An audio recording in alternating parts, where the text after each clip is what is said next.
أعوذ بالله من الشيطان الرجيم بسم الله الرحمن الرحيم تلك الرسل فضلنا بعضهم على بعض منهم من كلم الله ورفع بعضهم درجات وآتينا عيسى ابن مريم البينات وأيدناه بروح القدس سورة البقرہ آیت نمبر 253 تیسرے سپارے کی ابتدا ہے۔ اللہ تعالیٰ کا فرمان ہے تلک الرسل فضلنا بعضهم على بعض، یہ جو انبیاء اور رسل ہیں جن کو اللہ تعالیٰ نے اس دنیا میں ہدایت کے لیے بھیجا ہے، فضلنا ہم نے ان کو فضیلت دی ہے، بعضهم ان میں سے کچھ کو، علی بعض کچھ پر۔ بات کا اصل میں تسلسل تھوڑا سا پچھلی آیات کے ساتھ ہے، جس میں پیچھے جناب داؤد علیہ السلام کا ذکر تھا اور دیگر بادشاہوں کا ذکر تھا، تو اسی تسلسل کے تناظر میں اللہ تعالیٰ نے یہاں پر ذکر فرمایا کہ انبیاء کے درمیان بھی اللہ تعالیٰ نے فوقیت کا، فضیلت کا معاملہ رکھا ہے، اور کسی کو کسی اعتبار سے فضیلت دی ہے، کسی کو کسی اعتبار سے فضیلت دی ہے۔ جناب داؤد علیہ السلام کے جو فضائل ہیں، جو ان کے مقام ہیں، وہ قرآن پاک میں دیگر جگہوں پر بھی مذکور ہیں، اس کے علاوہ آپ کے علم میں بھی ہیں۔ کچھ فضیلتوں کا اللہ تعالیٰ نے اسی آیت میں ذکر کیا ہے، منہم من کلم اللہ، کہ ان میں سے کچھ انبیاء ایسے ہیں جن سے ڈائریکٹ اللہ تعالیٰ نے بغیر کسی واسطے کے خود کلام کیا ہے، خود گفتگو کی ہے۔ ورفع بعضهم درجات، اور کچھ ایسے ہیں کہ جن کے درجات کو اللہ تعالیٰ نے حد درجے بلند کیا ہے، یعنی کسی نبی کو شرف کلام سے نوازا ڈائریکٹ، کسی نبی کو معجزات کے ذریعے سے فوقیت دی، کسی نبی کو علم اور حکمت کے ذریعے سے، کسی نبی کو جو اللہ تعالیٰ نے جو شریعت عطا کی اس اعتبار سے فوقیت اور فضیلت دی، اور کسی نبی کو اللہ تعالیٰ نے امتیوں کے اعتبار سے فضیلت دی، اور اللہ کے نبی جناب محمد الرسول اللہ صلی اللہ علیہ وسلم کو اللہ تعالیٰ نے ان ساری فضیلتوں سے ہمکنار کیا ہے۔ اسی وجہ سے اللہ کے نبی صلی اللہ علیہ وسلم کو افضل الرسل کہا جاتا ہے، لیکن اللہ کے نبی صلی اللہ علیہ وسلم نے اس اعتبار سے امت کو منع فرمایا کہ مجھے انبیاء سے افضل قرار مت دیا کرو۔ اس کی وجہ یہ ہے کہ تمہاری اس افضلیت سے کہ تم کسی نبی سے مجھے افضل قرار دے رہے ہو مقابلہ کرتے ہوئے، تو کسی اور نبی کی تنقیص نہ ہو جائے، کیونکہ کسی بھی نبی کی تنقیص کر دینا یہ ایمان کے منافی ہے، حتیٰ کہ وہ تنقیص نبی صلی اللہ علیہ وسلم کی افضلیت بیان کرتے ہوئے ہی کیوں نہ ہو، آپ صلی اللہ علیہ وسلم نے منع فرما دیا۔ آپ افضل ہیں، آپ اس چیز کو مطلق بیان کریں، لیکن کسی نبی سے آپ صلی اللہ علیہ وسلم کا مقارنہ کیا جائے اور آپ صلی اللہ علیہ وسلم کی فضیلت اس اعتبار سے بیان کی جائے، اس سے اللہ کے نبی صلی اللہ علیہ وسلم نے منع فرمایا ہے۔ یہاں سے ہمیں ایک بات، یہ بڑا اہم ترین نقطہ سمجھ میں آتا ہے کہ دین اسلام نے کسی نبی کی جو اس کا ایک حقیقی مرتبہ ہے، اس تک سے اس نبی کو نیچے کرنے سے منع کر دیا ہے، اس حیثیت میں کہ جس حیثیت میں اللہ کے نبی صلی اللہ علیہ وسلم کی شان بیان کی جا رہی ہے۔ یعنی آپ صلی اللہ علیہ وسلم کی شان بیان کرتے ہوئے، آپ کی افضلیت بیان کرتے ہوئے خیال رکھنا کہ کسی اور نبی کی شان میں کمی نہ ہو، یہ بھی جائز نہیں ہے۔ دوسرے انبیاء کا پورا پورا احترام ہونا چاہیے، ان کی پوری پوری عزت اور توقیر ہونی چاہیے۔ اس کے بعد اللہ تعالیٰ نے فوقیت کا ایک، فضیلت کا ایک اور راستہ ذکر فرمایا ہے، ایک اور انداز ذکر فرمایا۔ وَآتَيْنَا عِيسَى ابْنَ مَرْيَمَ الْبَيِّنَاتِ وَأَيَّدْنَاهُ بِرُوحِ الْقُدُسِ۔ وَآتَيْنَا ہم نے عطا کیا، دیا، عیسیٰ ابن مریم جناب عیسیٰ علیہ السلام کو، جو کہ بیٹے ہیں، ان کی والدہ کی طرف ان کی نسبت ہے مریم کے، البینات خاص معجزات، ان کو اللہ تعالیٰ نے خصوصی معجزات دیے، مردوں کو زندہ کرنا اللہ کے حکم سے، بیماریوں سے شفا دینا، خاص خاص بیماریوں کا تذکرہ ہے جو انشاءاللہ اسی سپارے میں آگے چل کر آئے گا، سورہ آل عمران میں، 7ویں سپارے میں بھی سورہ مائدہ میں اس کا تذکرہ موجود ہے۔ تو یہ فوقیت اللہ تعالیٰ نے اس اعتبار سے فضیلت انہیں دی ہے، اور یہ مقام ہے، اس میں کوئی شک کی بات نہیں ہے۔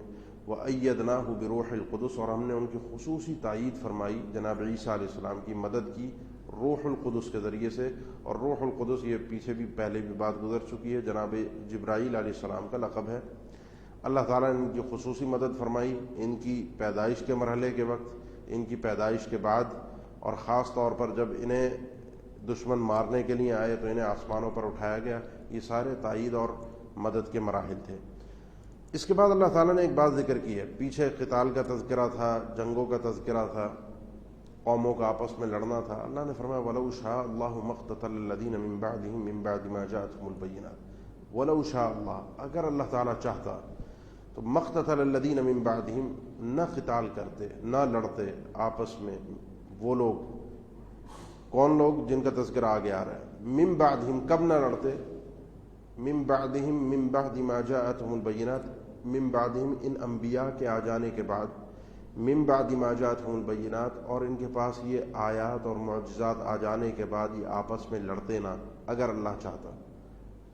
ان کے پیروکار متبعین آپس میں لڑتے. فضیلت فوقیت اللہ نے دی ہے، اس فضیلت کی فوقیت کی بنیاد پر لڑائی اگر اللہ چاہتا تو ہونی نہیں چاہیے تھی. ولکن اختلفوا، لیکن انہوں نے اختلاف کیا. دیکھیں، ایک ہے اللہ تعالیٰ کا کسی چیز کو چاہنا محبت کے اعتبار سے. اللہ تعالیٰ پسند کرتا ہے کہ میں اور آپ نماز پڑھیں، اسلام لے کر آئیں، لیکن ضروری نہیں ہے کہ ہر انسان یا ہر مسلمان یہ کام کرے.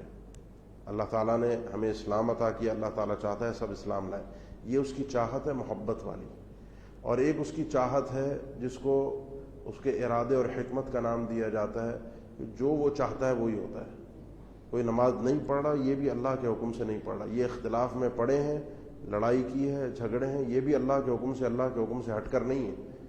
کہ کوئی بھی چیز ایسی نہیں ہے جو اللہ کے حکم کے بغیر ہو سکے، نافذ ہو جائے، ناممکن بات ہے. تو اللہ تعالیٰ نے چاہا نہیں تھا، یعنی اللہ کی محبت نہیں تھی، اللہ کی اس میں رضا نہیں ہے کہ اس طریقے سے اللہ کو راضی کیا جائے. اللہ نے انبیاء کو بھیجا تھا کہ اللہ کو راضی کیا جائے. انہوں نے انبیاء کی تعلیمات کے آ جانے کے بعد آپس میں اختلاف کیا، لڑائیاں کیں، جنگیں کیں، جو کہ اللہ کی اس محبت والی مشیت کے خلاف تھا. لیکن دوسری جو مشیت ہے، جو اس کا ارادہ ہے، جس کے بغیر ایک پتہ بھی نہیں ہلتا، اس کے عین مطابق تھا. وجہ کیا تھی؟ وجہ یہ تھی کہ اللہ نے ظلم نہیں کیا. وجہ یہ تھی کہ اللہ نے جو انسان کو اختیار دیا ہے اچھائی اور برائی کا، غلط اور صحیح کا، وہ انسان کو پتہ ہے میرے لیے ٹھیک ہے، میں اگر آگ میں گیا تو جل کے مر جاؤں گا. انسان نہیں جاتا، اللہ کے فیصلے پر بھروسہ بھی ہو اسے، پھر بھی نہیں کودے گا، کیونکہ اللہ نے منع کیا ہے اپنے آپ کو مارنے سے. پھر بھی انہوں نے، اللہ نے منع کیا اختلاف نہ ہو، ولکن اختلفوا، پھر بھی انہوں نے اختلاف کیا اچھائی اور برائی کو جانتے ہوئے. یہ اختلاف خواہشات کی بنیاد پر تھا. دین کے آ جانے کے بعد اس میں اپنی خواہشات کا عمل دخل ہوا، اختلاف ہو گیا. فمنہم من آمن ومنہم من کفر، یہاں سے امت منقسم ہو گئی. فمنہم من آمن، کچھ لوگ ان میں سے وہ لوگ ٹھہرے جو ایمان لے کر آئے. ومنہم من کفر، اور کچھ لوگ ایسے ٹھہرے جو کافر ہو گئے. جب یہ سب کچھ ہو گیا تو ایک قتال ہو گیا، آپس میں اختلاف ہوا، جنگیں ہوئیں، لڑائیاں ہوئیں. ولو شاء اللہ ما اقتتلوا، اللہ نے فرمایا اور اگر اللہ چاہتا تو یہ لڑتے نہیں آپس میں، یہ قتال نہ کرتے. لیکن ان کے قتال کی وجہ ان کا آپس میں اختلاف ہے. آخر میں اللہ نے فرمایا ولکن اللہ یفعل ما یرید، یہ ہے اللہ کا وہ ارادہ کہ لیکن اللہ تعالیٰ یفعل، وہ کرتا ہے، ما یرید، جو وہ چاہتا ہے. جو وہ چاہتا ہے کائنات میں وہی ہوتا ہے. اللہ نے نہیں چاہا کہ یہ قتال کریں، یہ اللہ کی چاہت تھی محبت والی کہ اللہ اس کو پسند نہیں کرتا، لیکن اس کے حکم کے بغیر پتہ بھی نہیں ہلتا. یہ آخری چاہت کا یا ارادے کا تذکرہ آیت کے آخر میں اللہ تعالیٰ نے فرمایا ہے. یہاں پر یہ بات ساری مکمل ہو گئی جو پیچھے چلتی ہوئی آ رہی تھی کہ یہ جنگیں ہوئیں، بنی اسرائیل جو لڑے، ان کے اوپر قبضہ ہوا، پھر یہ غالب آئے، پھر یہ مغلوب ہوئی. یہ غالب اور مغلوب ہونے کا جو سلسلہ ہے یہ ہر امت اور قوم میں چلتا رہے گا. وجہ اس کی صرف اور صرف یہ ہوگی کہ اختلافات میں خواہشات کی پیروی، اور اختلافات کی بنیاد خواہشات ہوں. یہ اختلاف مذموم ہے. ایک دوسرے کو سمجھانے میں، سمجھنے میں اختلاف بسا اوقات ہو جاتا ہے جس میں احترام، عزت، وقار باقی رہے، قتال تک نوبت نہ پہنچے. یہ اختلاف فطرتی ہے، ہوتا ہے، یہ بھی نہیں ہونا چاہیے، لیکن یہ اتنا قابل مذمت نہیں ہے جتنا یہ اختلاف قابل مذمت ہے. اس کے بعد یہاں سے گفتگو کا رخ اللہ تعالیٰ کے تعارف کی طرف جاتا ہے، اور آگے تقریباً 2 رکوع پورے کے پورے اللہ تعالیٰ کا تعارف ہے. اور ایک عجیب انداز کا اللہ کا تعارف ہے کہ اس میں اس کے قدرت کاملہ اور اختیار مطلق کا تذکرہ ہے. اللہ تعالیٰ نے فرمایا یا ایھا الذین آمنوا، اے ایمان والو، انفقوا، خرچ کرو، مما رزقناکم، ان چیزوں میں سے جو ہم نے تمہیں بطور رزق کے عطا کیے، جو ہم نے تمہیں عطا کیا ہے، یہ ہماری عطا ہے، اس سے خرچ کرو. میں مثال شاید آپ کے سامنے پہلے بھی دی ہے.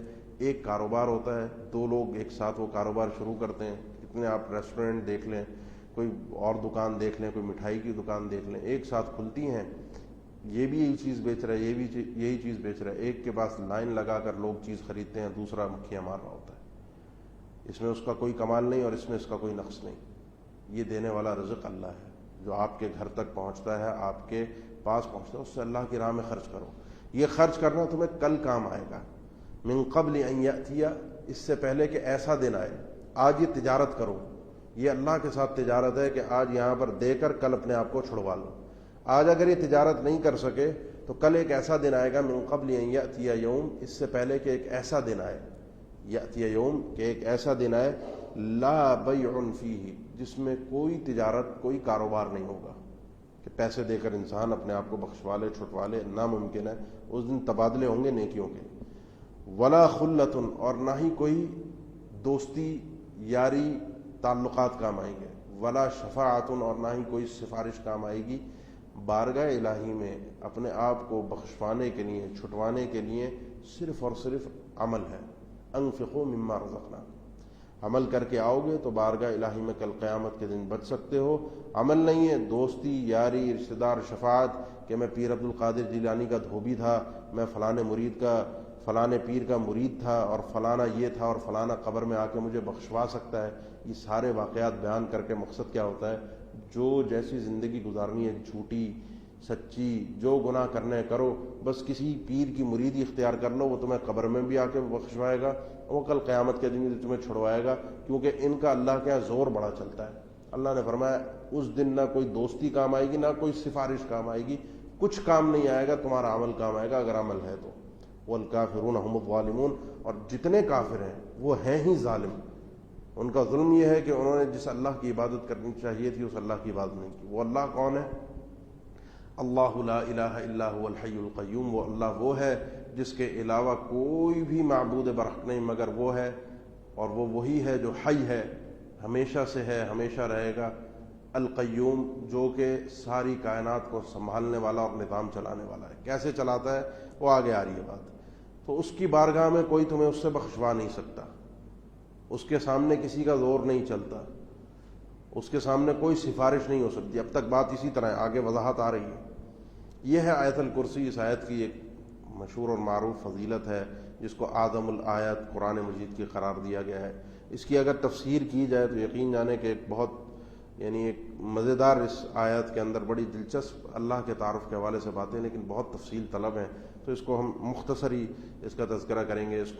اس آیت الکرسی کو نماز کے بعد پڑھنا اس کی فضیلت ہے، رات کو پڑھتے ہوئے سونا، پڑھ کر سونا اس کی ایک اپنی فضیلت ہے۔ تو اس صورت کا اہتمام جو ہے وہ کثرت کے ساتھ ورد بھی اگر انسان کرتا ہے جو ذکر کی صورت میں ہے تو وہ بھی ایک اپنی حد میں جائز ہے کہ ایک انسان چلتے پھرتے اٹھتے بیٹھتے جو اللہ کا ذکر ہے اس میں اللہ کے تعارف کی صورت کو پڑھتا ہے، سنتا ہے، سمجھتا ہے، اس پر غور کرتا ہے، تو یہ چیز انسان کو اللہ کے قریب کرنے والی ہے۔ وہ اللہ وہ ہے لا تأخذہ سنۃ ولا نوم، جسے نہ پکڑتی ہے کوئی اونگ اور نہ ہی نیند۔ یہ لفظی ترجمہ ہے، نہ اسے اونگ آتی ہے نہ نیند آتی ہے، وہ غافل نہیں ہے تمہارے اعمال سے۔ تم بدبختی کر کے اللہ کی بارگاہ میں پیش ہو ظالم اور ظلم کرتے ہوئے، اور وہ تمہیں کسی کی سفارش پر بخش دے، ایسا نہیں ہو سکتا۔ کائنات کا نظام چلاتے ہوئے اسے اونگ آ جائے، تھک جائے، وہ ناممکن بات ہے۔ کائنات کا سسٹم بالکل باریکی کے ساتھ، خوبصورتی کے ساتھ، ہر چیز کو اس کے حیثیت اور اس کی جو جگہ ہے اس کے مطابق اسے وہ چلا رہا ہے۔ سورج کا آنا جانا سسٹم پورا، ایک سیکنڈ لمحے بھر کی تاخیر تقدیم نہیں ہے، ہر چیز ایک سسٹم میں ہے۔ لہو ما فی السماوات و ما فی الارض، اسی کے لیے ہے، اسی کی ملکیت میں جو کچھ آسمانوں میں جو کچھ زمین میں ہے، اس کی ملکیت کے آگے کسی کی کوئی زور نہیں ہے، کسی کی کوئی حیثیت نہیں ہے۔ اب اس سفارش کا تذکرہ ہے جس کا پچھلی آیت میں ذکر ہوا کہ کوئی سفارش نہیں ہوگی۔ فرمایا من ذا الذی یشفع عندہ الا باذنہ، کون ہے جو اللہ کے سامنے سفارش کر سکے؟ من ذا الذی، کون ہے وہ، یشفع، جو سفارش کر سکے، عندہ، اللہ کے پاس، الا باذنہ، مگر اس کے حکم سے، اس کی اجازت سے۔ مزے کی بات یہ ہے کہ اللہ تعالیٰ کے سامنے جو شخص سفارش کرے گا اس کو اللہ اجازت دے گا کہ یہ کر سکتا ہے۔ یہ آیت اس کی یہ ٹکڑا دلیل ہے۔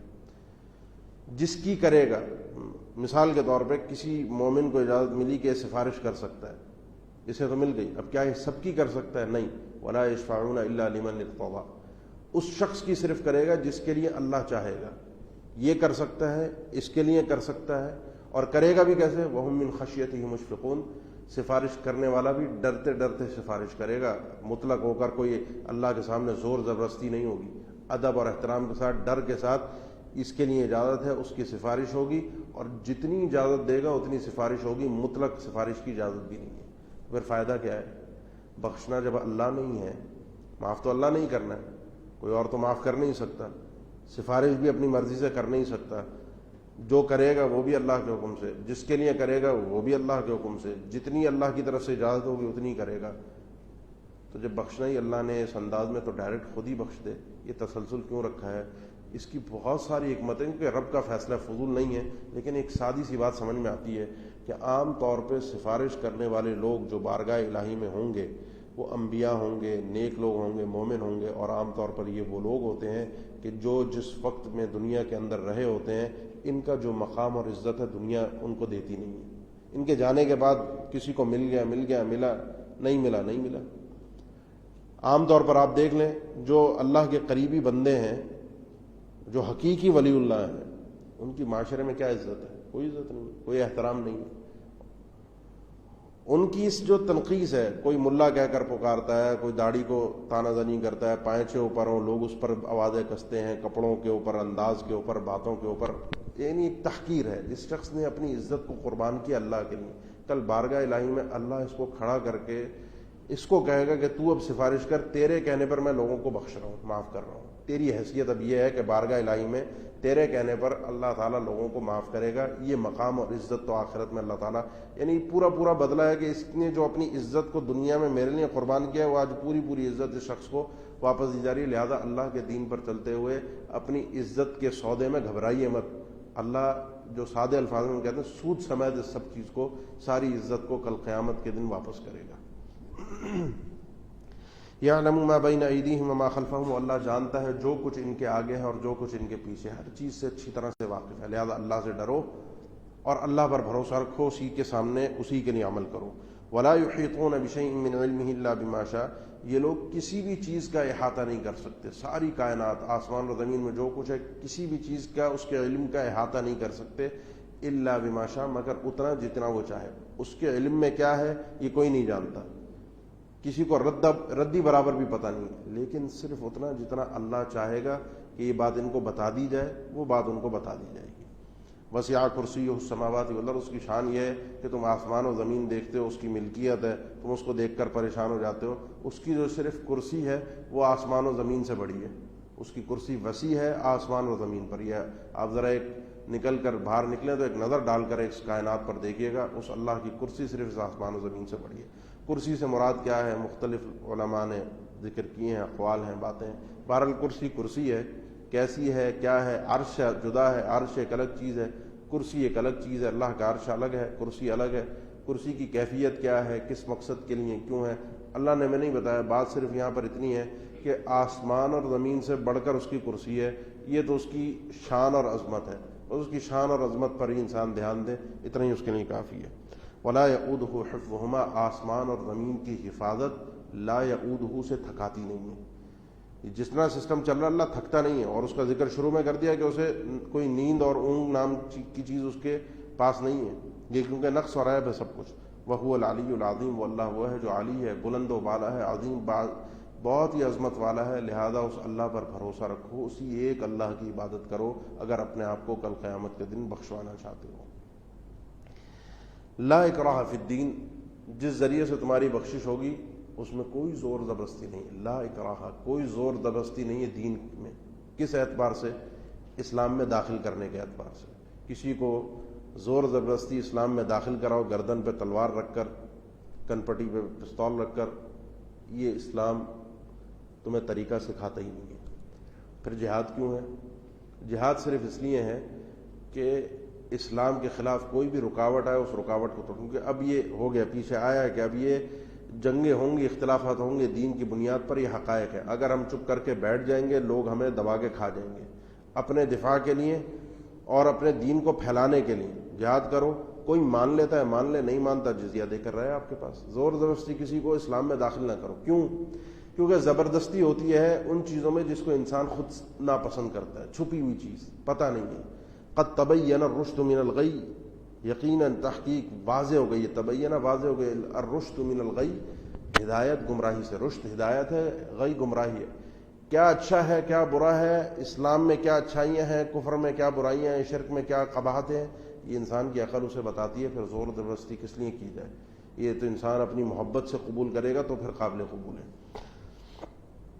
فَمَن يَكْفُرْ بِالطَّاغُوتِ، اب جو شخص اس کو اپنے دل سے قبول کرتا ہے اور وہ انکار کرتا ہے، پس جو شخص کفر کرتا ہے طاغوت کا، طاغوت وہ چیز، ہر وہ چیز جس کو اللہ کے علاوہ پوجا جاتا ہے، عبادت کی جاتی ہے، اس کو وہ حیثیت دی جاتی ہے جو اللہ کی حیثیت ہے، جو اللہ کا مقام ہے، وہ کوئی بھی ہو، وہ اس کا انکار کرتا ہے کہ اللہ کے برابر نہیں ہے، یہ اس کے پاس اللہ والے اختیارات نہیں ہیں، ان سب کا انکار وہ کرتا ہے۔ وَيُؤْمِن بِاللَّهِ، اور اللہ پر وہ ایمان لے کر آتا ہے۔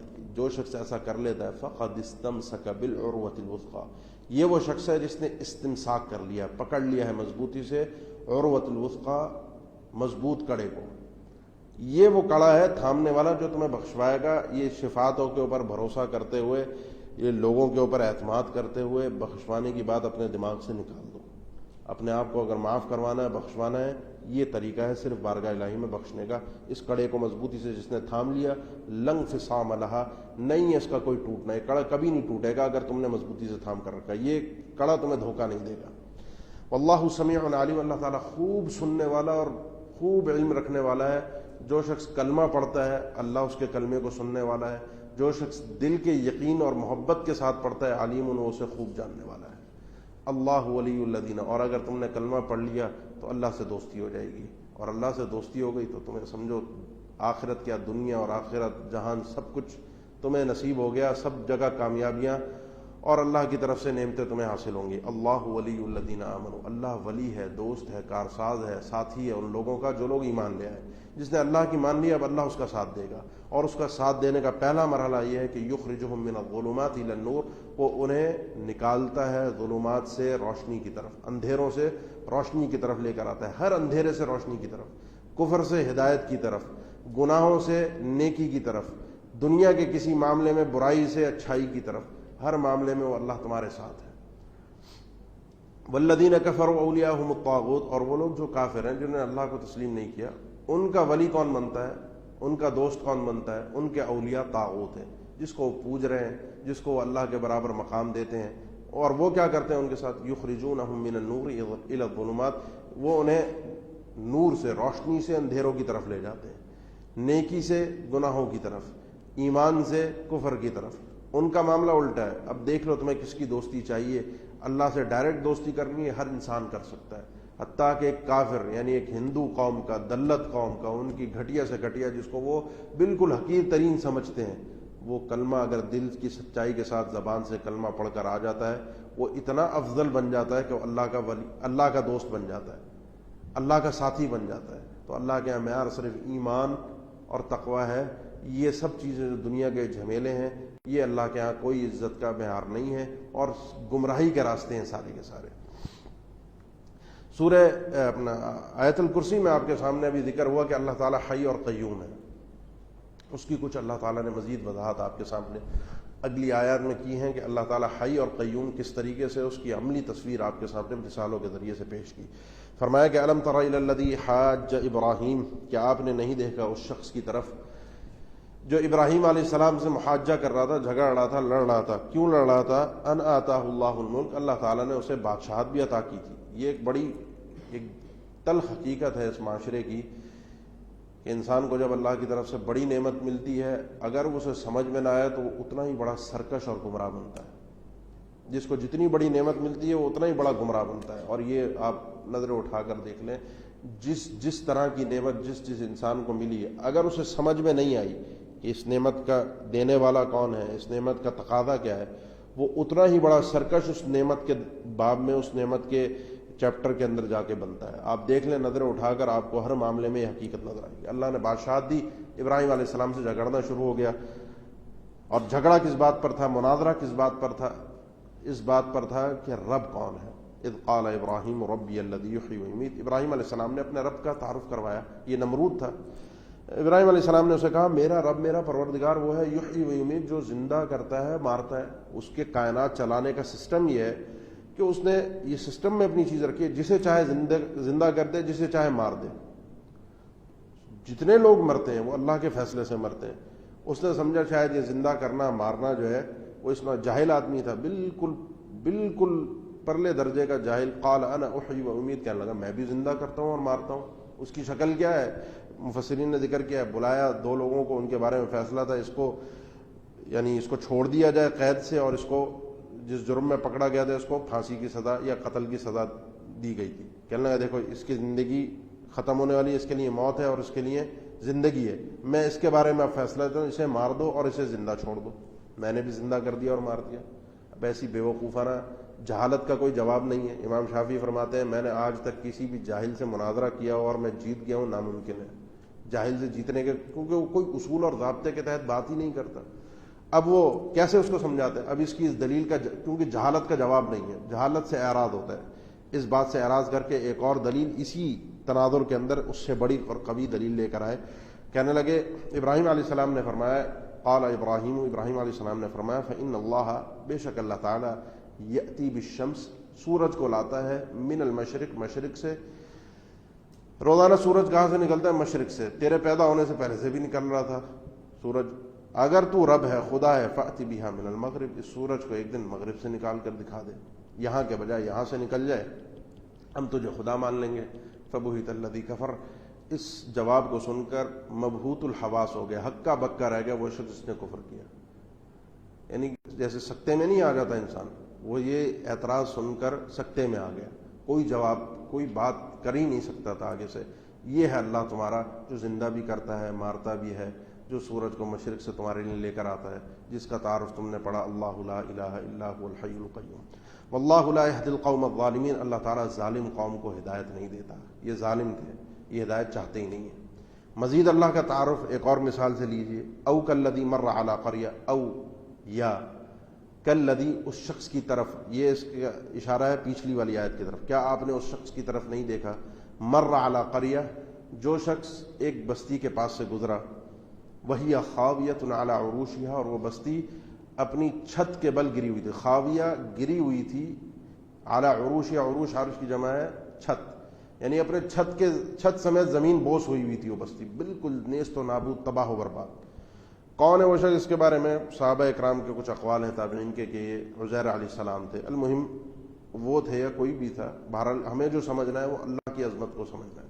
اس شخص نے اس بستی کو دیکھا تو ایک دم خیال آیا اور کہا، قال انا یحیی ہذہ اللہ بعد موتہا، کہ انا یحیی، کیسے اللہ تعالیٰ اس بستی کو دوبارہ زندہ کرے گا، اور زندگی سے مراد آبادی ہے، بعد موتہا، اس کے مرنے کے بعد، یعنی برباد ہونے کے بعد، تہس نہس ہونے کے بعد کیسے اللہ تعالیٰ اس کو، اس جگہ کو دوبارہ آباد کر سکتا ہے، بالکل ختم، نیست و نابود، کھنڈرات، ان کھنڈروں کو دوبارہ کیسے آباد کیا جا سکتا ہے؟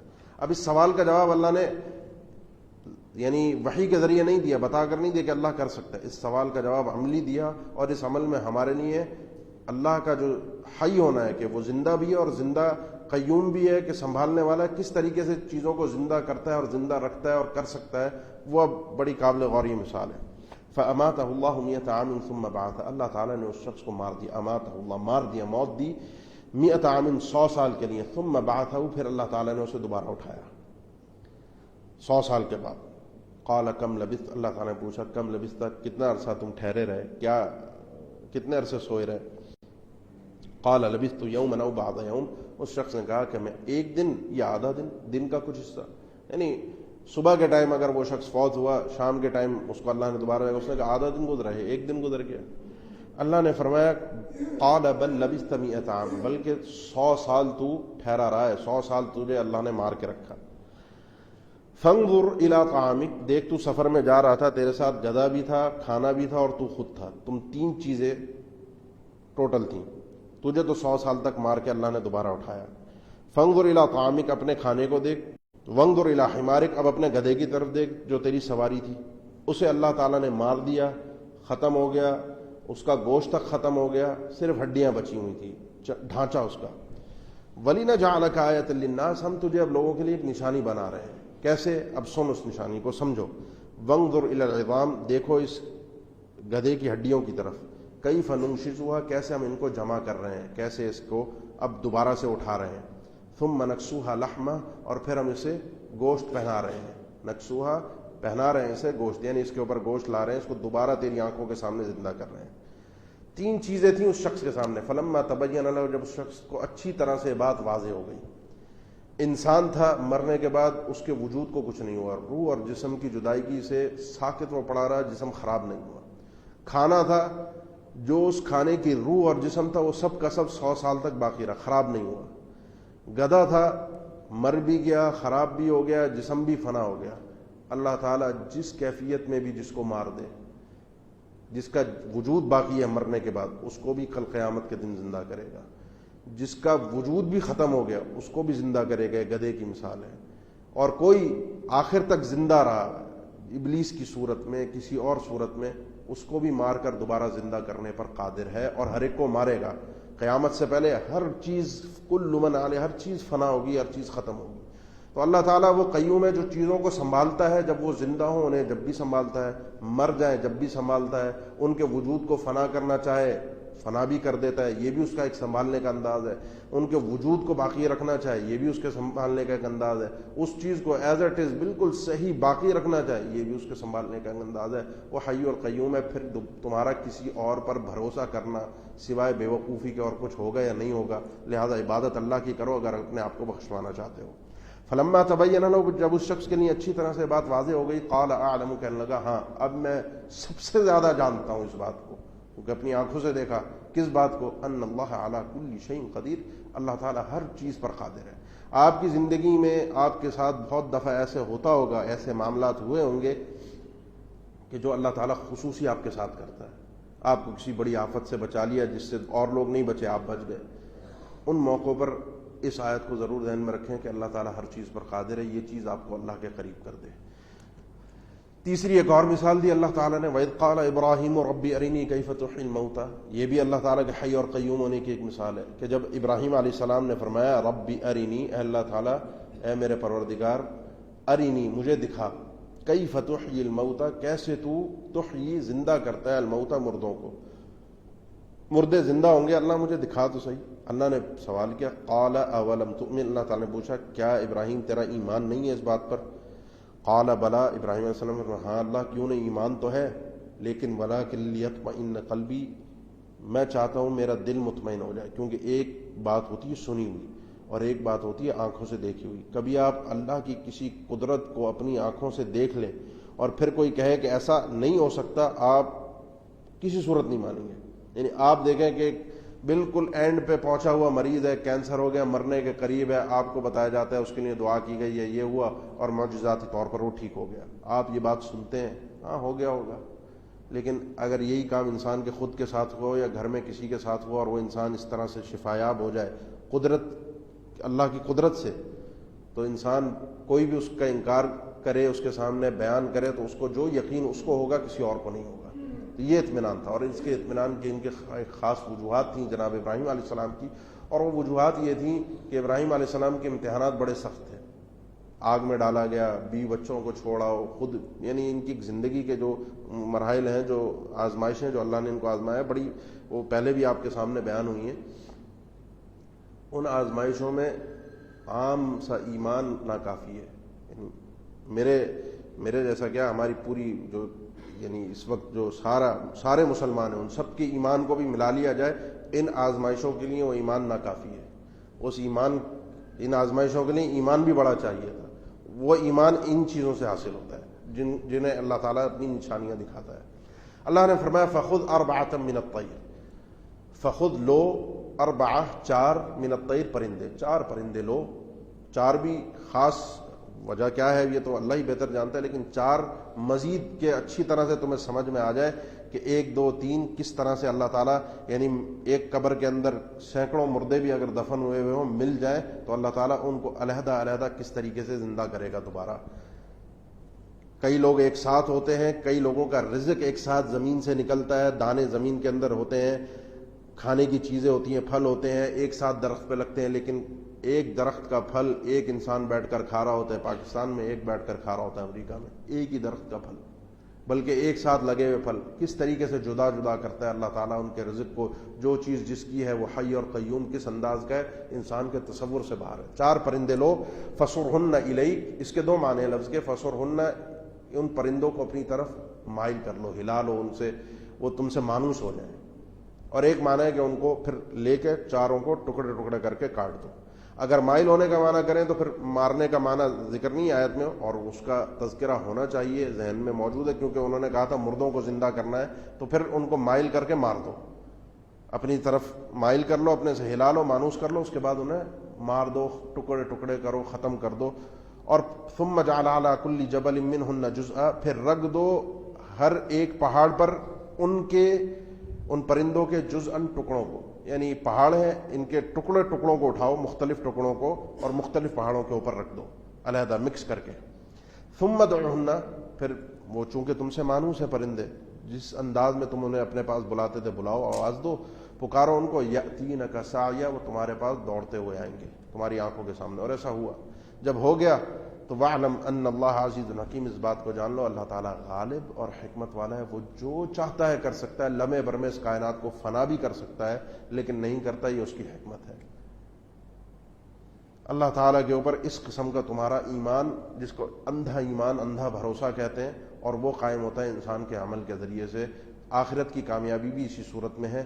یہ اللہ کا تعارف تھا، اور آخرت کی کامیابی کا ایک ذریعہ یا فارمولہ کہہ لیں، اس چیز کا ذکر ان آیات میں تھا.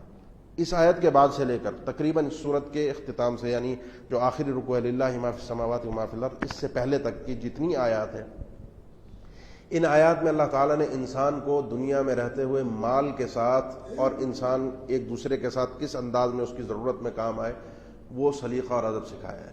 کسی کی ضرورت ہو، کسی کو پیسوں کی ضرورت ہے تو اس کی ضرورت کو پورا کرو. پہلی کوشش ہو، اگر اللہ سے بہت زیادہ ثواب چاہیے، صدقے کی صورت میں اس کے اوپر احسان کرو. یہ فرضی زکوٰۃ کی بات نہیں ہے، عام صدقات کی بات ہے جو آگے اب شروع ہو رہی ہے. کسی کی ضرورت کا ناجائز فائدہ اٹھاتے ہوئے اسے سودی قرضے مت دو. سود کا نظام کائنات اس معاشرے میں نافذ نہ کرو. وہ تذکرہ بھی اگلی آیات میں آئے گا، جو شاید آج ہم نہ پڑھ سکیں.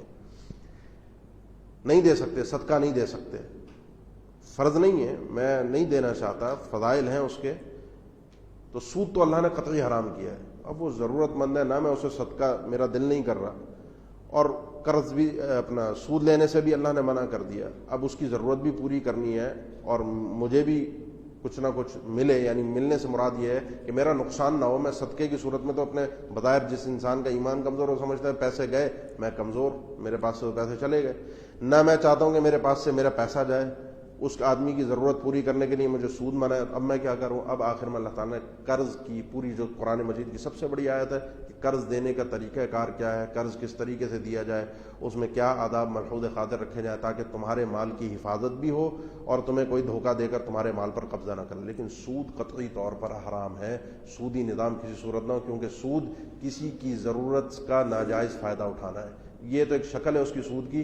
عمومی حالات میں بھی کسی بھی شخص کی ضرورت کے وقت اس کا ناجائز فائدہ انسان کی اگر فطرت میں ہے، وہ کھیلتا ہے لوگوں کی ضرورت کے ساتھ، وہ انتہائی بدبخت قسم کا آدمی ہے، ناکام آدمی ہے دنیا اور آخرت میں.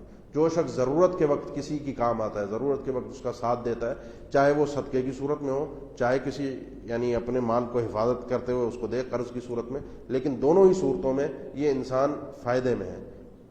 سود کی شکل کے اندر یہ انسان انتہائی بدبخت اور لعنتی قرار دیا گیا. وہ آگے احادیث بھی آئیں گی، آپ سماعت فرمائیں گے کہ سود خور پر اللہ کے نبی صلی اللہ علیہ وسلم نے لعنت فرمائی ہے. تو پہلی بات جو چل رہی ہے معاشرے کے اندر، کسی کی ضرورت کے وقت اسے پیسہ دینا، اس کے آداب کیا ہے. اب وہ ہے صدقہ. صدقے کا ثواب کیا ہے وہ اللہ تعالیٰ نے ذکر کیا. صدقہ دینے کے بعد کیا کرنا ہے وہ اللہ تعالیٰ نے ذکر کیا. صدقہ کس مال سے دے رہا ہے وہ اللہ تعالیٰ نے ذکر کیا. صدقہ دینا کس انداز سے ہے وہ بھی اللہ تعالیٰ نے ذکر کیا. صدقہ دینا کن کو ہے وہ بھی اللہ تعالیٰ نے ذکر کیا. یہ ساری آیات کے اندر یہ سارے صدقے کے آداب اللہ تعالیٰ نے ان آیات میں ذکر کیے ہیں، جو انشاءاللہ آج ہم کوشش کریں گے کہ پورے ہو جائیں. مثل الذین ينفقون اموالهم فی سبیل اللہ، مثال ان لوگوں کی جو لوگ اپنا مال خرچ کرتے ہیں اللہ کی راہ میں. بعض علماء نے اس سے سبیل اللہ، کیونکہ سبیل اللہ کا عام مفہوم ہے جہاد، جو لوگ جہاد میں اللہ کی راہ میں اپنا مال خرچ کرتے ہیں، اللہ کے لیے دیتے ہیں، اللہ کو راضی کرنے کے لیے، یا عام صدقہ دیتے ہیں، عام خیرات کرتے ہیں. یہ فرض زکوٰۃ مراد نہیں، یہ عام صدقات مراد ہیں. تو ان کی مثال کیسے ہے؟ کمثل حبہ، ان کی مثال ہے ایک دانے کی. ایک دانہ جو زمین کے اندر بویا جاتا ہے چیزیں اگانے کے لیے، اس دانے کو زمین میں ڈالا جائے. انبتت 7 سنابل، وہ دانہ 7 شاخیں اگاتا ہے، اس دانے سے 7 شاخیں آگے نکلتی ہیں. فی کل سنبلۃ مئۃ حبہ، ہر شاخ میں 100 دانے ہوتے ہیں. ایک دانے سے کتنے دانے بن گئے؟ 700 دانے. یہ ایک نیکی کا ثواب 700 گنا تک پہنچتا ہے، جو کہ حدیث میں بھی ہے. انسان ایک نیکی کرتا ہے اس کا ثواب 10 گنا، 10 سے آگے 100، 100 سے آگے 700، اور آگے اللہ نے فرمایا واللہ یضاعف لمن یشاء، اللہ تعالیٰ جس کے لیے چاہے بڑھا دے. اس کے 2 معنی اور مفہوم ہے کہ اللہ تعالیٰ جس کے لیے چاہے بڑھا دے، یعنی 1 سے لے کر 700 گنا تک جس کے لیے چاہے کرے. اور ایک معنی ہے کہ اللہ یضاعف لمن یشاء، اللہ تعالیٰ جس کے لیے چاہے مزید بڑھا دے اس 700 گنا سے بھی آگے. اور اس معنی کو اکثر علماء نے بیان کیا کیونکہ مطلق ہے، اللہ تعالیٰ جس کے لیے بڑھا دے، جتنا بڑھا دے اس کی مرضی ہے. وہ کس کے لیے بڑھاتا ہے؟ سوال یہ ہے.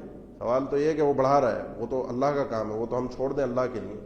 جو مجھے فائدے کی چیز ہے وہ مجھے سمجھنی ہے. اللہ تعالیٰ اس نیکی کے خاص طور سے صدقے کے ثواب میں وہ آگے جو آداب آ رہے ہیں ان کی صورتوں کو سامنے رکھتے ہوئے انسان کا اخلاص، اس کی سچائی، دل، ایک ہوتا ہے نا انسان دیتا ہے دل کی خوشی کے ساتھ، اور ایک ہوتا ہے کہ جان چھڑا زکوٰۃ دینی ہے یا صدقہ کوئی سر پہ آ گیا سوار ہو گیا تو جان چھڑانے کے چلو اس کی نہیں، دل کی خوشی کے ساتھ. جس جگہ خرچ کر رہا ہے، جس جگہ صدقہ دے رہا ہے، وہاں کتنی ضرورت ہے، اس کا فائدہ کتنا ہے. جس لمحے پر خرچ کر رہا ہے اس وقت اس کی اپنی کیا کیفیت ہے، اس کو کیا ضرورت تو نہیں ہے زیادہ، لیکن یہ اپنی ضرورت کو دوسروں کو مقدم کر رہا ہے تو اس کا ثواب بھی اسی اعتبار سے زیادہ ہے. تو جس طرح سے خرچ کرے گا اسی اعتبار سے ثواب ہے، نمبر 1. نمبر 2، جو شخص یہ خرچ کرنا جان لیتا ہے، یہ مال دینا اللہ کی راہ میں سیکھ لیتا ہے، یہ وہ شخص ہوتا ہے عام طور پر جو اللہ کے لیے سب کچھ کرنے کو تیار ہو سکتا ہے. کیونکہ انسان کو سب سے زیادہ جو عزیز ہے نا وہ مال ہے عام طور پر. یعنی مال کے لیے جی رہا ہوتا ہے، کمانے کے لیے اپنے آپ کو گھٹا رہا ہوتا ہے، نیندیں قربان کر رہا ہوتا ہے، چین سکون برباد کر رہا ہوتا ہے پیسے کے لیے. اور اس پیسے کو، اپنے چین سکون کو، نیندوں کو برباد کر کے پھر یہ اللہ کی راہ میں دے دے تو یہ تو اللہ کی راہ میں کچھ بھی کرنے کو تیار ہے. اسی لیے سب سے اہم تناظر اس کا ہے اس اعتبار سے کہ یہ نیکی اتنی اوپر تک جائے گی، اور پھر اس انداز کی ہوئی نیکیاں سب کی سب جو احادیث میں ذکر آتا ہے وہ بھی اوپر تک جا سکتی ہیں. واللہ واسع علیم، اللہ تعالی واسع ہے، یعنی اس کا فضل بہت وسیع ہے. تو لہذا کسی کو گھبرانے کی ضرورت نہیں کہ 700 گنا تک کتنا آگے جائے گا، وہ تمہارے تصور سے بھی باہر ہے. علیم، اور خوب جاننے والا ہے کہ کس انداز میں تم نے خرچ کیا ہے، اسی اعتبار سے اجر ملے گا. خرچ کرنے کے بعد کا ادب اللہ تعالیٰ نے اگلی آیات میں سکھایا کہ خرچ کرنے کے بعد دیکھو خیال رکھنا، یہ خرچ تو تم نے اللہ کے لیے کیا، لیکن بعض دفعہ ہوتا ہے کہ لوگ خرچ کر دیتے ہیں اللہ کی راہ میں اور اپنی اس نیکی کو برباد کر دیتے ہیں کچھ غلطیوں کی وجہ سے، جس کا ذکر آگے آ رہا ہے. اس کا مطلب یہ ہے کہ انسان کے گناہ بھی بسا اوقات نیکیوں کو برباد کر دیتے ہیں. جس طرح نیکیاں ان الحسنات یذھبن السیئات، نیکیاں گناہوں کو مٹاتی ہیں، اسی طرح بسا اوقات انسان کے گناہ بھی نیکیوں کو کھا جاتے ہیں اور ختم کر دیتے ہیں.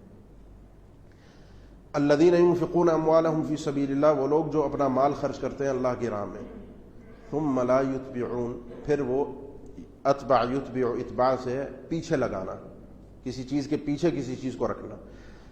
پھر وہ اپنے خرچ کرنے کے بعد ثم لا یتبعون ما انفقوا، جو انہوں نے خرچ کیا اس کے پیچھے نہیں لے کر آتے، اس کے پیچھے اس کے بعد یہ کام نہیں کرتے. کیا کام؟ منن ولا اذى، نہ احسان جتاتے ہیں اور نہ تکلیف دیتے ہیں. خرچ کرنے کے بعد اللہ کی راہ میں دے کر جس کو دیا ہے، نہ اس کے اوپر کوئی احسان جتاتے ہیں اور نہ اسے کوئی تکلیف دیتے ہیں، اسے نہ ذلیل کرتے ہیں، نہ اسے پریشان کرتے ہیں، نہ اپنے خرچ کیے ہوئے صدقے کے بدلے میں اس سے کوئی عوض خدمات لیتے ہیں کہ چلو یہ غریب آدمی ہے، میں نے اس پر احسان کیا، اب میرے گھر پر آیا، میرے گھر کے یہ کام بھی کر دیں، میرا یہ کام بھی کر دیں، مجھے یہ چیز لا دیں، میرے اس کام میں میرا تعاون کر دے، تیرا یوں کر دے، یوں نہیں. نمبر 1. نمبر 2، انہیں تکلیف نہیں دیتے کہ ان کی مجبوری جو اس شخص نے بیان کی ہو سکتا ہے، آپ نے صدقہ کر دیا، آپ نے اس کی مدد کر دی، اب اس کی اس مجبوری کو دنیا کے سامنے، یہ تو ایسا گھٹیا آدمی ہے، اس کے تو گھر کے یہ معاملات ہیں، یہ تو یوں ہے، اس کے پاس تو کل کھانے کو نہیں تھا، یہ حرکتیں نہ کرے انسان. یہ حرکتیں اگر کی تو پھر اللہ کی بارگاہ میں کچھ نہیں ہے، کیونکہ اس نے انسانیت کا ساتھ دیا تھا اس کی مجبوری میں، لیکن اس کی مجبوری کا اس نے ایک تماشا اور مذاق بنا دیا. یہ کسی صورت بھی جائز نہیں ہے. اللہ نے تم پر احسان کیا ہے، ہم پر احسان کیا ہے، اس احسان کو اس کا حق ہے کہ وہ ہمیں جتائے، وہ منان ہے. لیکن ہمیں جائز نہیں ہے کہ اللہ کی دی ہوئی چیزوں سے ہم جو لوگوں کو دے رہے ہیں اس کی بنیاد پر ہم لوگوں پر احسان جتائیں. ہم نے نہ احسان جتایا، نہ تکلیف دی، اس کے رازوں کو چھپا کر رکھا، اس کی اس تکلیف کے وقت، مجبوری کے وقت اس کا ساتھ دیا، اللہ ہمارے ساتھ بھی پھر ایسا ہی کر رہا ہے کہ لہم اجرہم عند ربہم، ان کو یہ اجر ملے گا ان کے رب کے پاس، ولا خوف علیہم، انہیں کسی قسم کا کل بارگاہ الہی میں خوف نہیں ہوگا۔ انہوں نے اس انسان کے دنیا میں خوف کو، ولا ہم یحزنون، نہ یہ غمزدہ ہوں گے، اس کے خوف اور غم کو انہوں نے ختم کیا کہ اس کی مجبوری کو لوگوں کے سامنے بیان نہیں کیا، اس کے غم میں اس کا ساتھ دیا، لہذا اب یہ بھی غمزدہ نہیں ہوں گے، انہیں بھی کل قیامت کے دن پہنچ کر کوئی خوف نہیں ہونا چاہیے۔ قول معروف ومغفرۃ خیر من صدقۃ یتبعها اذی، ایسا صدقہ جس کے بعد انسان لوگوں کو تکلیف پہنچائے، ان کے عیوب یا ان کی مجبوریاں لوگوں کے سامنے بیان کرے، ان کو احسان جتائے، اس سے بہتر ہے صدقہ ہی نہ کرے۔ کیوں؟ بات کو ذرا غور سے سمجھیں۔ بسا اوقات ہوتا یہ ہے کہ یہ صدقہ ہے ایک نفلی عبادت، کر دی مجھے ثواب ملے گا، لیکن یہ احسان جتانا اور لوگوں کے راز افشاں کرنا یہ گناہ ہے، یقینی گناہ ہے۔ میں ایسا ثواب جو ملے نہیں ملے کوئی مسئلہ نہیں، نقصان نہیں ہے، اگر میں نے صدقہ نہیں کیا مجھے نقصان نہیں، عام صدقے کی بات ہے، لیکن صدقہ کر کے میں نے احسان جتا کے اس نیکی کو برباد کر دیا، یہ نیکی میرے لیے وبال بن گئی، الٹا گناہ ہو گئی۔ تو لہذا عقل مند آدمی وہ ہے جو اپنے تھوڑے سے فائدے کو بڑے نقصان کی خاطر چھوڑ دیتا ہے۔ کاروبار میں بھی یہی ہے، زندگی میں بھی یہی ہے، اپنے تھوڑے سے فائدے کی خاطر بڑے نقصان کو چھوڑ دیتا ہے کہ بڑا نقصان نہ ہو، تھوڑا سا فائدہ اس کے بدلے میں جا رہا ہے تو چلا جائے، لہذا یہ نیکی جو ہے اس صورت میں نہ کرے، کسی کو صدقہ نہ دے۔ اللہ نے اسی چیز کا تذکرہ کیا ہے، قول معروف، اچھی بات، جس کا ذکر اللہ کے نبی صلی اللہ علیہ وسلم نے یوں بھی فرمایا کہ کسی سے اچھی بات کر دینا یہ بھی صدقہ ہے۔ کوئی آپ کے پاس آیا، اپنی ضرورت اس نے بیان کی، آپ نے نہیں دینا، اسے نہ دیں، یا دے کر آپ نے اسے ذلیل کرنا ہے، اس سے بہتر نہ دیں، اس کو تسلی دے دیں۔ آپ کا اس وقت اسے یہ اچھی تسلی دینا یہ نیکی ہے۔ ومغفرۃ، معاف کر دینا۔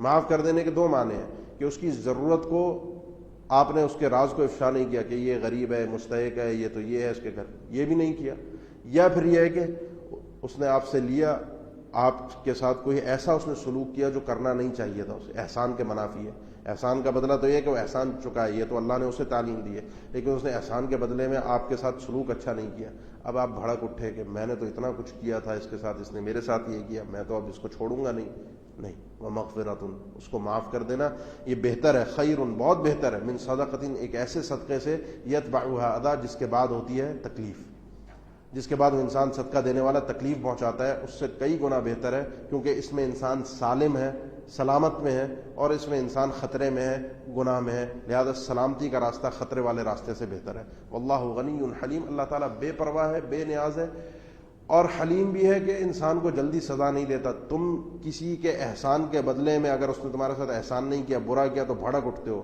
سوچو اللہ نے تمہیں کیا کچھ دیا ہے اور تم دن رات گناہ کرتے ہو، اللہ تمہاری غلطی پر فوراً پکڑ لے، تم کہاں کے رہو گے۔ واللہ غنی حلیم، وہ بے پرواہ ہے، اسے کسی کی ضرورت نہیں، وہ نوازنا چاہے لوگوں کو ویسے ہی نواز دے۔ حلیم، بردبار بھی ہے، تمہاری گناہوں پر، غلطیوں پر فوراً پکڑ نہیں کرتا۔ یا ایھا الذین آمنوا، اب یہاں پر اللہ تعالیٰ نے اس آیت میں مثال کے ذریعے سے ادب کو سکھایا کہ دیکھو صدقہ کرنے کے بعد خیال کرنا ہے۔ اے ایمان والو، لا تبطلوا صدقاتکم، اپنے صدقات کو برباد مت کرو۔ جو میں نے آپ کے سامنے ذکر کیا تھا کہ انسان کے گناہ نیکیوں کو برباد کر دیتے ہیں، اس کی صریح دلیل ہے کہ اپنے صدقات کو برباد مت کرو، بالمن والاذی، احسان جتا کر اور تکلیف پہنچا کر صدقہ دینے والے کو۔ کس طرح؟ کالذی، وہ شخص، یہ شخص ایسا ہے جو صدقہ کر کر، مومن ہے، صدقہ کر کر احسان جتاتا ہے، تکلیفیں پہنچاتا ہے، اس شخص کی طرح ہے، ینفق مالہ، جو اپنا مال خرچ کرتا ہے، رئاء الناس، لوگوں کو دکھانے کے لیے۔ لوگوں کو دکھانے کے لیے اپنا مال خرچ کرنا یہ کافروں کا کام ہے، اور احسان جتانا، اس کے ساتھ ساتھ تکلیف پہنچانا، اس کا مطلب یہ بھی کافروں کی صفت ہے۔ جس کا اللہ پر ایمان نہیں ہے وہ تو یہی کرے گا، دنیاوی اپنے فائدوں کے لیے لوگوں کو استعمال کرے گا، تو لہذا تم یہ کام مت کرو۔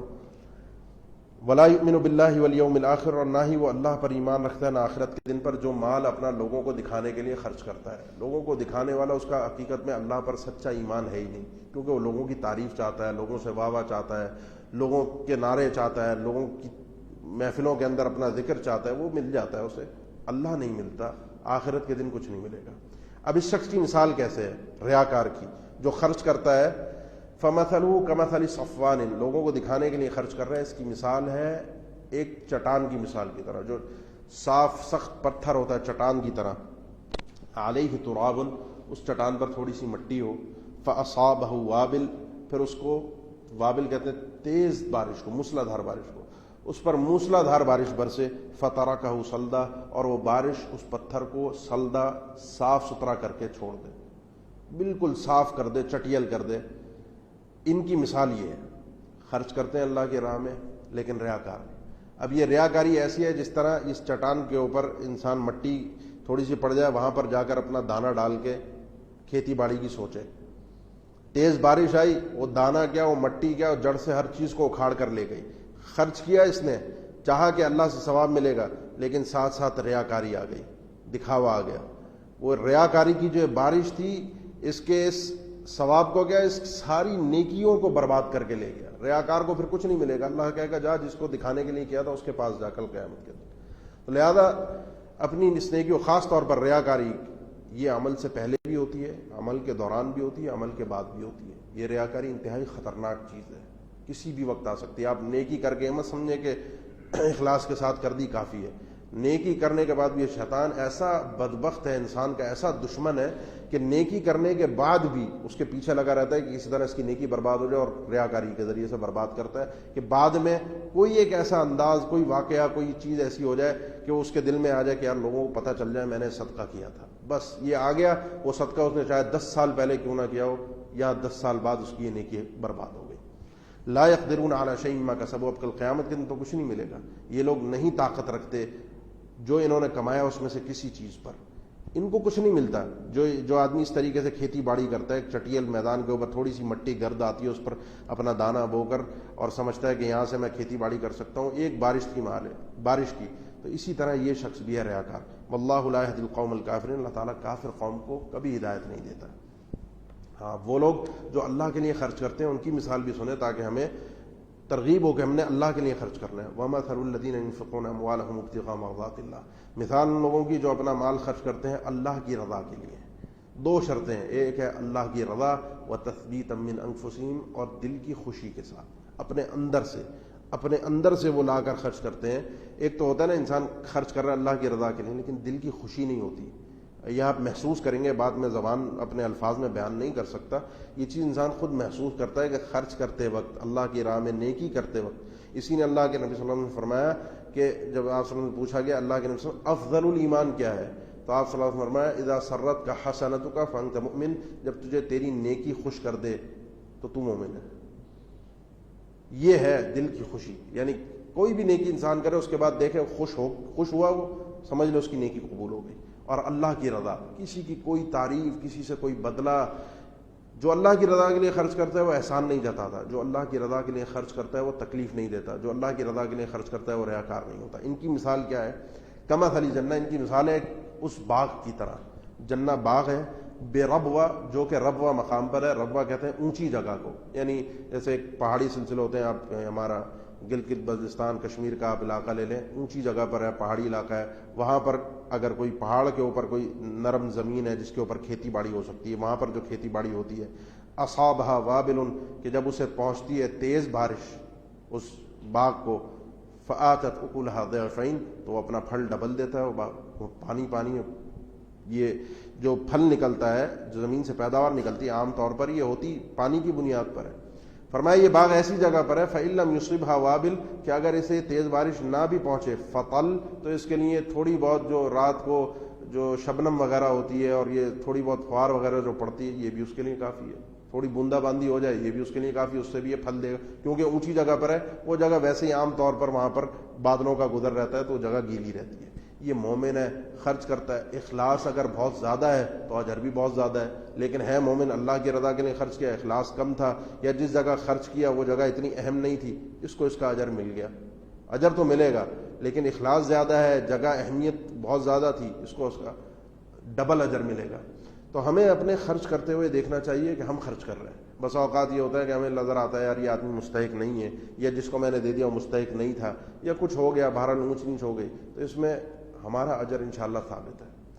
کوئی شخص مانگنے آتا ہے، سوال کرتا ہے، ہمیں لگتا ہے کہ جھوٹا ہے، اللہ جانے وہ جانے، ہمیں خواہ کسی کے معاملات میں مداخلت کرنے بھی، راستے میں سگنل پر مانگنے والے موجود ہوتے ہیں، ان کا تذکرہ خیر آگے آ رہا ہے کہ کن لوگوں کو دینا ہے، اس ادب میں یہ بات آئے گی انشاءاللہ۔ تو یہ ایک مثال بالکل واضح ہے، امید ہے کہ کس طریقے سے انسان کو اس کی نیکی کا اللہ کی رضا کے لیے اور اپنی دل کی خوشی کے ساتھ خرچ کرنے والے کو اجر ملتا ہے۔ آگے ایک اور مثال دی اللہ تعالیٰ نے اس شخص کی جو شخص احسان جتاتے ہوئے اور تکلیف دیتے ہوئے خرچ کرتا ہے، خرچ کرنے کے بعد اللہ کی راہ میں احسان جتاتا ہے اور تکلیف دیتا ہے، اس کی مثال کیا ہے؟ فرمایا ایود احدکم، کیا تم میں سے ایک شخص یہ چاہتا ہے کہ ان تکون لہ جنہ، کہ اس کا بھی ایک باغ ہو، من نخیل و اعناب،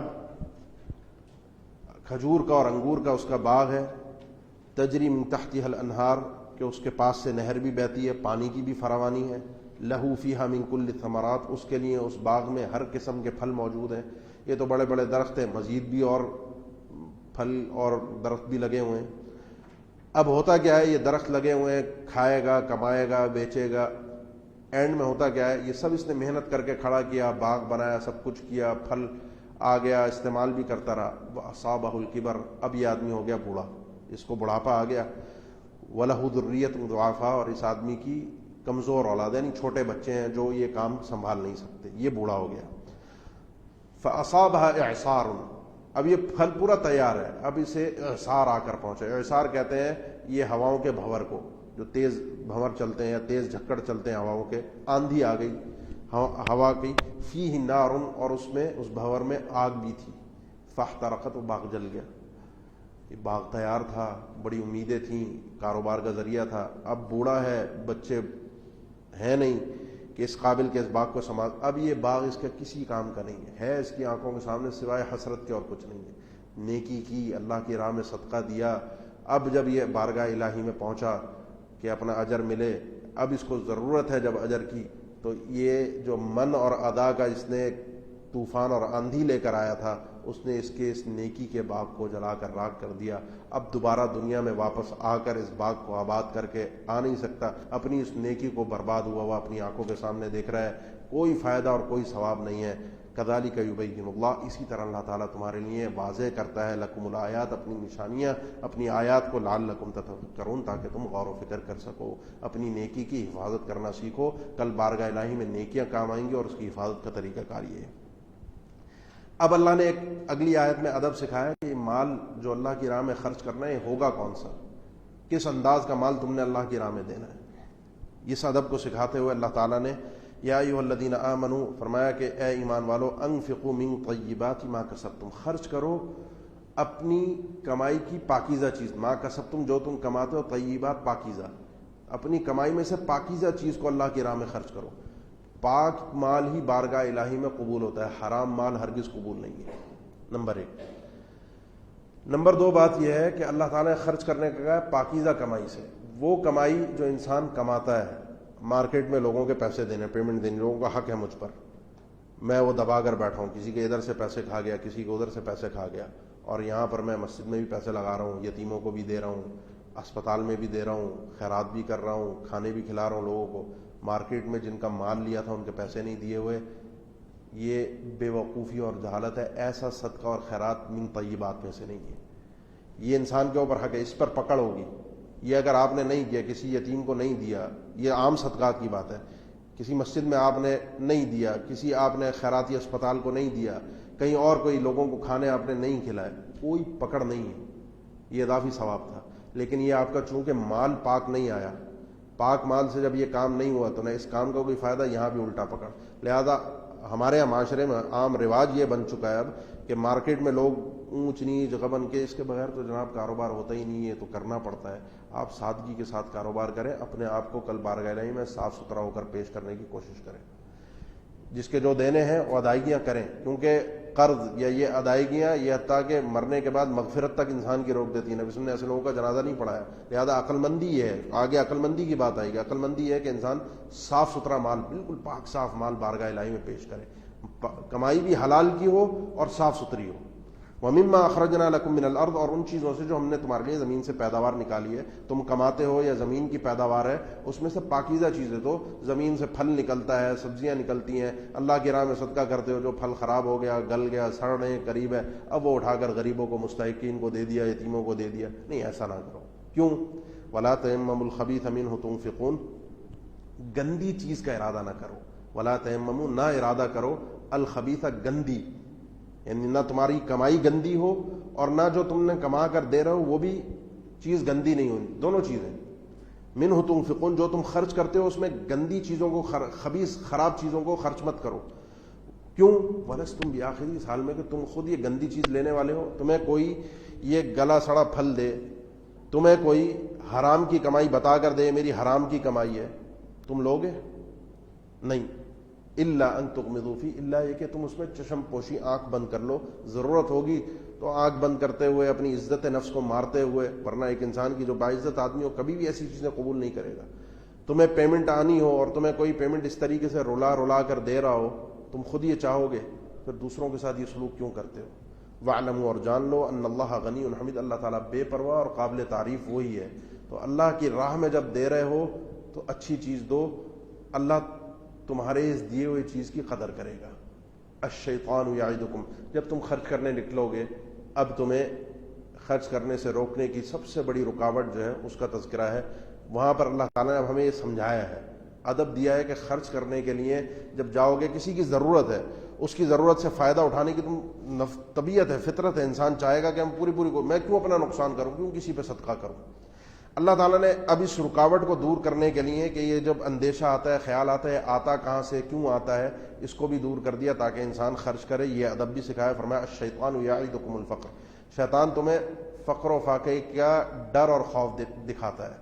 یعید، وعدہ، یعید کا معنی ہوتا ہے وعدہ، لیکن یہاں پر وعدہ مراد نہیں ہے، کیونکہ وعدہ فقر کا وعدہ نہیں ہوتا، فقر کی دھمکی ہوتی ہے، ڈرانا ہوتا ہے۔ شیطان تمہیں فقر و فاقے سے ڈراتا ہے، بھائی یہاں اگر پیسے دے دیے، اس غریب کی، کسی کی شادی ہے، کسی یتیم کا مسئلہ ہے، کہیں اور مسئلہ ہے، یہاں پیسے دے دیے تو خود کیا کرے گا، تیرے پاس مہینے کے پیسے نہیں ہے، خرچہ نہیں ہے۔ سارے تصورات، خیالات میرے ذہن میں بھی آتے ہیں، آپ کے ذہن میں بھی آتے ہیں، اور یقین جانی ان خیالات کا آنا ایمان کی نشانی بھی ہے۔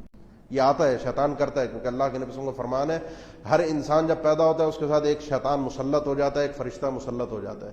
شیطان کا کام ہوتا ہے اس کو وہ راہ دکھانا کہ جس کے ذریعے سے وہ نیکی کے کام نہ کر سکے، گناہ کے کام۔ بلکہ ابن مسعود رضی اللہ تعالیٰ عنہ سے روایت مروی ہے، غالباً جامع ترمذی میں، روایت پر سندن کا نام ہے، فرمایا کہ جب انسان ہوتا ہے تو ہر انسان کے ساتھ ایک لمحہ ہوتا ہے، ایک اس کو احساس ہوتا ہے شیطان کی طرف سے، ایک احساس ہوتا ہے فرشتے کی طرف سے۔ جو شیطان کا احساس ہے وہ اس کو ہے یہی کہ وہ اس کو برائی کے کام، فَإِعَادٌ بِالشَّرِّ وَتَكْذِيبٌ بِالْحَقِّ، وہ اس کے برائی کے کاموں کی طرف اسے لے کر، یہ انسان کو اندر سے احساس آتا ہے۔ لیکن نبی صلی اللہ علیہ وسلم کا فرمان ہے یہ احساسات کا آنا احساس تک اگر یہ ہے، وسوسے کی حد تک ہے، تو فرمایا الحمدللہ الذی رد امرہ الی الوسوسہ، اگر یہ وسوسے تو اللہ کی تعریف ہے۔ یہ ذاک صریح الایمان بھی بعض روایت میں اللہ کے نبی نے ایسے وسوسوں کو قرار دیا ہے کہ یہ صریح ایمان کی نشانی ہے کہ انسان اس کو اس حد تک رکھے، ٹھوکر مارے اور آگے بڑھے کہ نہیں یہ غلط ہے، ایسے نہیں کرنا بلکہ میں نے ایسے کرنا ہے، نیکی کے کام کی طرف آگے بڑھ جائے۔ تو شیطان تمہیں ڈراتا ہے فقر و فاقے سے، وَيَأْمُرُكُم بِالْفَحْشَاءِ، ڈرا دیا، تسلط ہو گیا، اب وہ حکم دیتا ہے تمہیں برائی کے کاموں میں خرچ کرنے کا، یہ نہ کرو، لیکن جا کر بدکاری کے کاموں میں، شراب پینے میں، دیگر فضول خرچیوں میں، فضول پیسہ برباد کرنے میں بہت آسانی کے ساتھ انسان لاکھوں روپے لٹا دیتا ہے فضول کاموں پہ، لیکن یہ نیکی کے کام کی باری آتی ہے وہاں 10 دفعہ سوچ کر کرے گا۔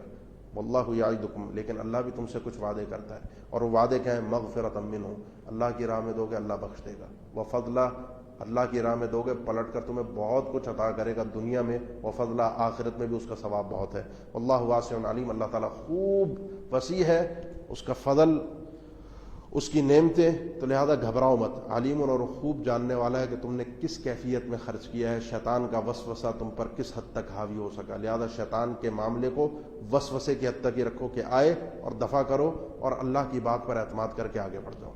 یؤتی الحکمت من یشاء، حکمت وہ عطا کرتا ہے جسے وہ چاہتا ہے۔ حکمت کا معنی بہت سارے اس کے معنی کیے گئے ہیں، لیکن اس کا یہاں جو معنی ہے یا صحیح معنی جو ہے وہ ہے دور اندیشی۔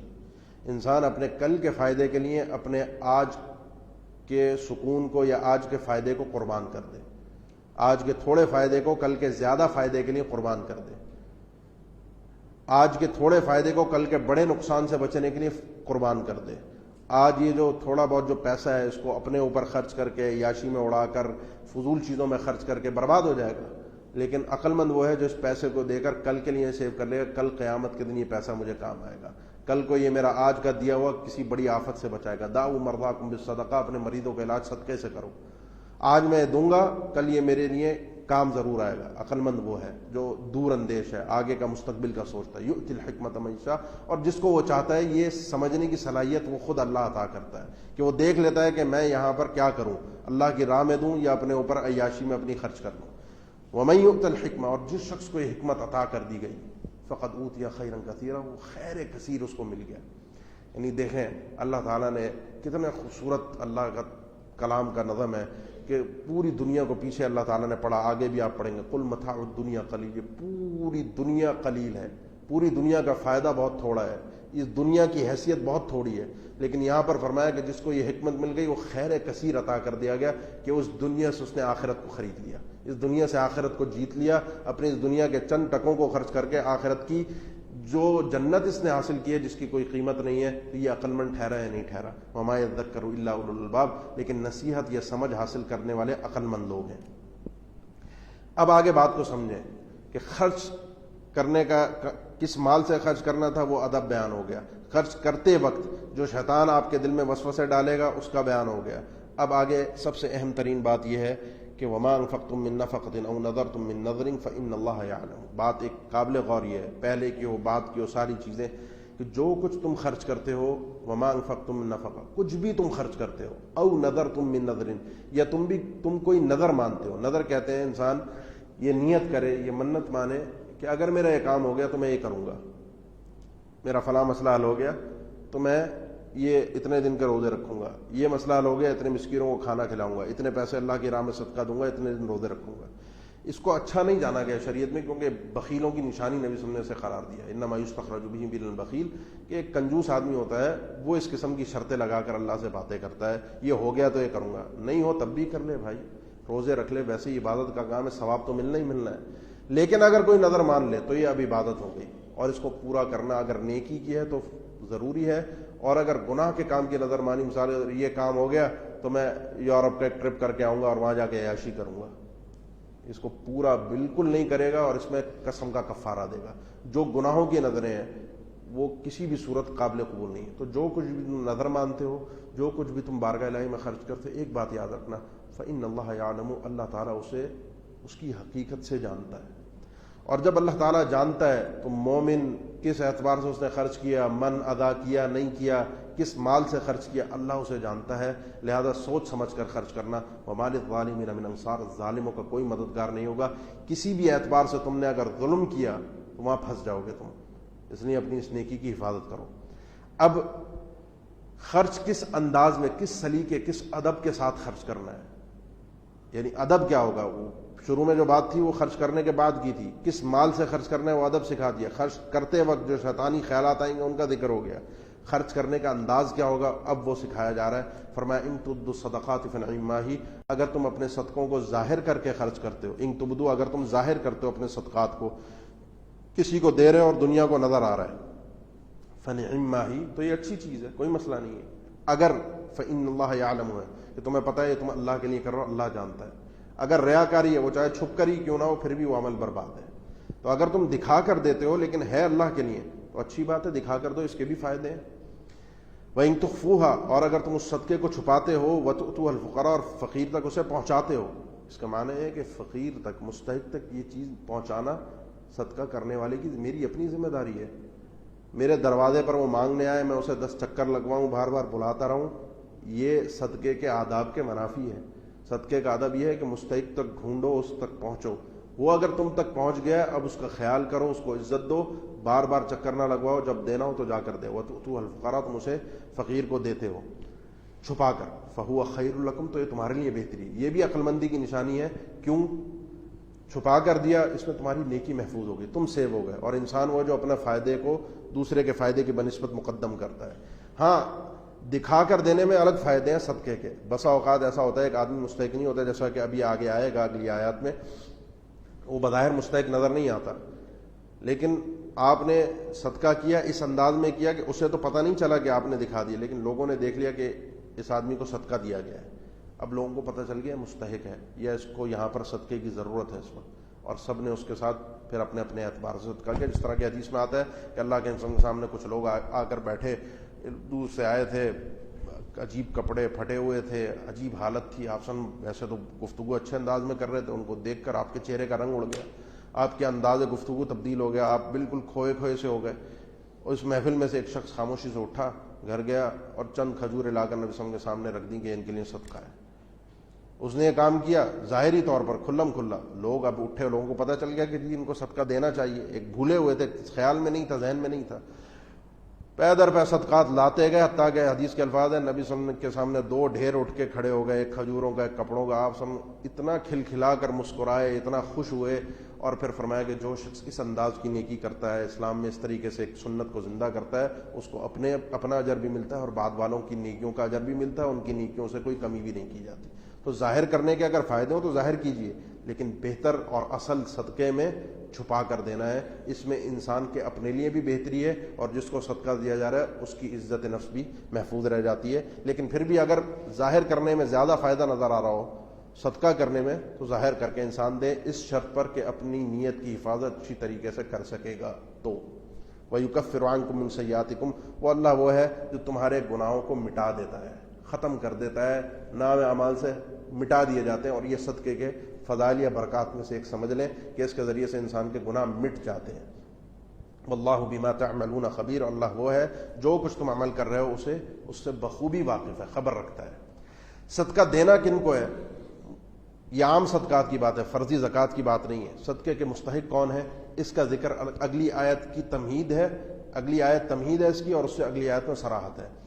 آیت تمہید یوں ہے کہ لیس علیک ھداھم ولکن اللہ یہدی من یشاء. نبی صلی اللہ علیہ وسلم آپ پر ان کی ہدایت نہیں ہے لوگوں کی، اللہ تعالیٰ جسے چاہے ہدایت دے. آپ کی ذمہ داری نہیں ہے کہ آپ لوگوں کو ہدایت پر لگائیں. یہ ادب نبی صلی اللہ علیہ وسلم کو بتایا گیا، لیکن یہ ادب ہے پوری امت کے دعوت دینے والوں کے لیے کہ ان کی ذمہ داری ہے دعوت دینا. کتنے لوگ ان کے پیچھے چلے، کان سے پکڑا، یہ کسی کی ذمہ داری ہے ہی نہیں. میرا کام ہے بتانا. کوئی سنتا ہے، سیکھتا ہے، سمجھتا ہے، کرتا ہے، نہیں کرتا، میری جو ذمہ داری تھی میں نے پوری کر دی. میں اپنے بارگاہ الہی میں بری ہو گیا. وہ کرتا ہے اچھی بات ہے، نہیں کرتا آپ کی ذمہ داری نہیں. اللہ جس کو چاہے ہدایت دیتا ہے. اصل میں بات بنی یوں کہ صدقات کے دینے کے حوالے سے، عام صدقات کے دینے کے حوالے سے کچھ صحابہ اکرام کو تذبذب ہوا کہ ہمارے کچھ رشتہ دار ہیں قریبی اور ہیں غیر مسلم، کافر ہیں، مشرک ہیں، ہم ان کے ساتھ احسان کرتے ہیں، کبھی کھانے کے لیے کوئی چیز بھیج دی، غریب ہیں، کبھی ویسے مدد کر دی، یہ عام صدقہ ہی ہے. اب یہ دینا چاہیے، ان کو نہیں دینا چاہیے. اللہ نے فرمایا ہدایت دینا اللہ کا کام ہے، آپ کی ذمہ داری ہدایت دینا نہیں ہے. وما تنفقوا من خیر فلانفسکم، تم کچھ بھی اچھائی خرچ کرتے ہو، کچھ بھی خیر کا کام، خیر خرچ کرتے ہو، یعنی کسی کے ساتھ بھلائی کرتے ہو، وہ چاہے کافر اور مشرک کیوں نہ ہو، فلانفسکم، اس کا ثواب تمہارے لیے ہے. یہ عام صدقات کی بات ہے.